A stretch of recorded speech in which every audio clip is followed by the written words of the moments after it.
Сегодня отмечается 20-летие со дня образования полка войск Национальной гвардии Российской Федерации, дислоцированного в Ингушетии. В связи с этим глава региона Махмуд Али Калиматов сделал обращение. За эти 20 лет служащие вашей войсковой части добросовестной и ответственной службой снискали искреннее уважение жителей республики. Исполняя на высоком уровне воинский долг, вы вносите значительный вклад в стабильное социально-экономическое развитие современной Ингушетии.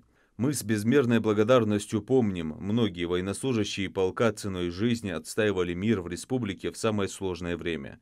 Президент нашей страны Владимир Владимирович Путин отметил, что в числе ключевых задач Росгвардии борьба с терроризмом, экстремизмом и организованной преступностью, охрана значимых стратегических объектов, обеспечение правопорядка во время массовых мероприятий, контроль за оборотом оружия. Сегодня вы стоите на страже порядка, охраняя людей на региональных мероприятиях, участвуете в пожарно-тактических учениях, даете уроки патриотизма подрастающему поколению, мужественно противостоите террористам и другим недругам нашей страны.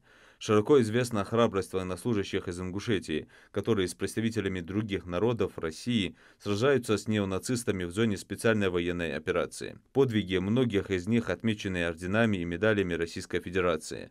Гордимся нашими бойцами, всеми, кто в любую минуту готов встать на защиту родного Отечества. Вы в настоящее время достойно продолжаете славные традиции полка, совершенствуя военное мастерство и навыки, всегда пребывая в готовности выполнить самую сложную служебную задачу. От всей души поздравляю с 20-летием полка. Желаю счастья, здоровья, успехов и побед во славу нашей любимой страны России.